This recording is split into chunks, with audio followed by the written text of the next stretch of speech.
नमस्कार, मैं हूं प्रवीण गौतम। दोस्तों, पीएम मोदी अक्सर विपक्षी नेताओं पर छापेमारी को लेकर कहते हैं कि जनता की पाई पाई का हिसाब इन विपक्षी नेताओं को देना होगा।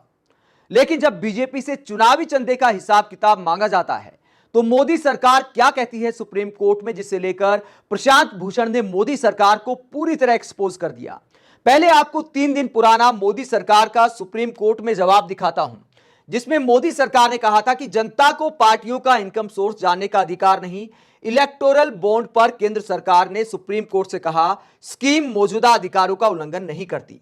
तो इलेक्टोरल बॉन्ड पर जो सुनवाई होनी थी सुप्रीम कोर्ट में, जो कि शुरू हो चुकी है, जिस पर प्रशांत भूषण ने मोदी सरकार को पूरी तरह एक्सपोज कर दिया, उस पर मोदी सरकार का कहना है कि जनता को कोई अधिकार नहीं है कि हमारे पास पैसा कहां से आता है, कहां जाता है, यह जानने का कोई अधिकार नहीं है। बीजेपी, कांग्रेस, आम आदमी पार्टी और जितने भी राजनीतिक दल हैं, उनके पास पैसा कहां से आता है उसे जनता को जानने का कोई अधिकार नहीं है।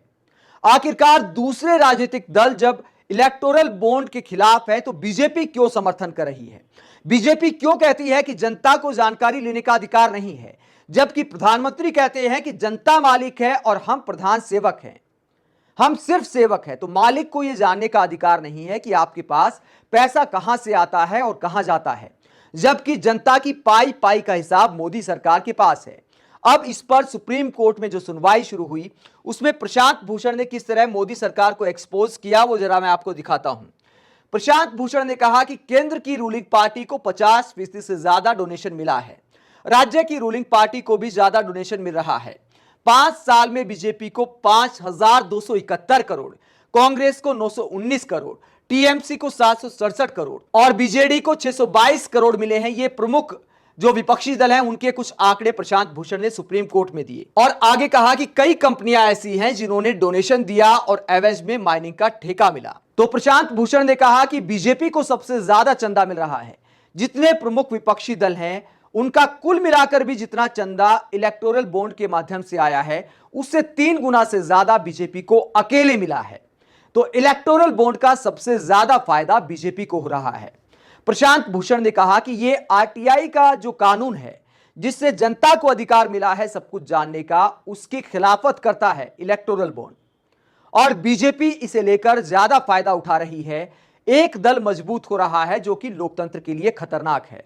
आखिरकार प्रशांत भूषण ने ऐसा क्यों कहा और इलेक्टोरल बॉन्ड क्या है? आपने बहुत सारे वीडियो देखे भी होंगे, एक बार फिर आपको जानकारी देते हैं।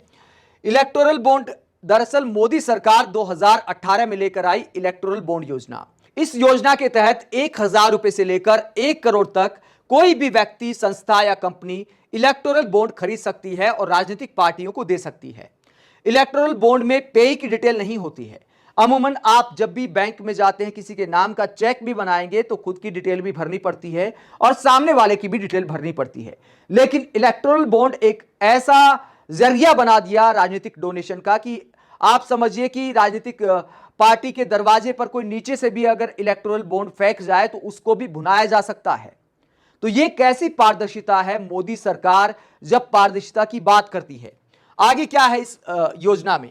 बॉन्ड की वैलिडिटी पीरियड 15 दिनों की होती है, जिसे राजनीतिक दल 15 दिन के भीतर भुना सकते हैं। केवल उन राजनीतिक दलों को इससे फंडिंग मिल सकती है जिन्हें पिछले लोकसभा या विधानसभा चुनाव में कम से कम 1% वोट मिला हो। और दोस्तों, एक खास बात और है कि अगर आप इलेक्टोरल बॉन्ड के जरिए राजनीतिक दलों को चंदा देते हैं तो आपको टैक्स में छूट मिलेगी। बताइए कौन सा राजनीतिक दल देश के लिए ऐसा पुण्य का कार्य कर रहा है जो उसको चंदा देने वालों को टैक्स में छूट दी जाए, यानी सरकारी खजाने को भी नुकसान हो रहा है। प्रशांत भूषण ने तो यह भी आरोप लगाया कि इलेक्टोरल बॉन्ड के जरिए बीजेपी को खासकर जो चंदा आ रहा है, उसके बदले कंपनियों को फायदा पहुंचाया जा रहा है। माइनिंग और दूसरे क्षेत्रों में ठेके दिए जा रहे हैं। और एक और गंभीर आरोप प्रशांत भूषण ने लगाया कि जो इलेक्टोरल बॉन्ड खरीदता है उसकी जानकारी ना तो विपक्षी दलों को है ना जनता को है, सिर्फ सरकार को है। क्योंकि इलेक्टोरल बॉन्ड कहां से जारी होते हैं? एसबीआई से। एसबीआई एक सरकारी बैंक है। एसबीआई को जानकारी का मतलब है सरकार को पूरी जानकारी है कि किस कंपनी ने इलेक्टोरल बॉन्ड खरीदे। और उसके बाद जब बीजेपी के पास मान लीजिए उस इलेक्टोरल बॉन्ड का पैसा नहीं पहुंचता है तो सरकार को तो पता होता है ना किसने खरीदा है। तो किसी विपक्षी नेता के पास अगर वो इलेक्टोरल बॉन्ड गए हैं तो क्या उस कंपनी को भी नुकसान हो सकता है। यह भी सवाल उठाया है प्रशांत भूषण ने कि एक तरफ बीजेपी को चंदा देने वाली कंपनियों का फायदा हो रहा है, तो बीजेपी के खिलाफ जो पार्टियां हैं उनको अगर कोई चंदा देता है तो उनको नुकसान भी हो सकता है, क्योंकि इसकी जानकारी सिर्फ सरकार के पास होती है। यानी खुले तौर पर बीजेपी को इलेक्टोरल बॉन्ड योजना से फायदा है। और दूसरी तरफ प्रधानमंत्री बात करते हैं कि जनता को सब जानने का अधिकार है, जनता की पाई पाई का मैं चौकीदार हूं। अगर आप जनता की पाई पाई के चौकीदार हैं तो जनता को यह बताने में गुरेज क्या है कि आपकी पार्टी को कहां से पैसा आ रहा है और कहां जा रहा है, और क्या यह योजना एक तरह का करप्शन नहीं है जिससे सत्ताधारी पार्टी को सबसे ज्यादा फायदा हो रहा है। प्रशांत भूषण ने सुप्रीम कोर्ट में जो कुछ कहा उसे लेकर आप क्या सोचते हैं, कमेंट बॉक्स में अपनी राय जरूर दें। दोस्तों, इस केस का फैसला चाहे जो आए, लेकिन साफ तौर पर इलेक्टोरल बॉन्ड योजना सिर्फ एक पार्टी की ताकत बढ़ा रही है और विपक्षी नेताओं को और जनता को इससे नुकसान हो रहा है। आप क्या सोचते हैं, कमेंट बॉक्स में अपनी राय जरूर दें। अगर आप हमारी पत्रकारिता को पसंद करते हैं तो थैंक्स के ऑप्शन का इस्तेमाल करें, चैनल को लाइक करें, सब्सक्राइब करें। नमस्कार।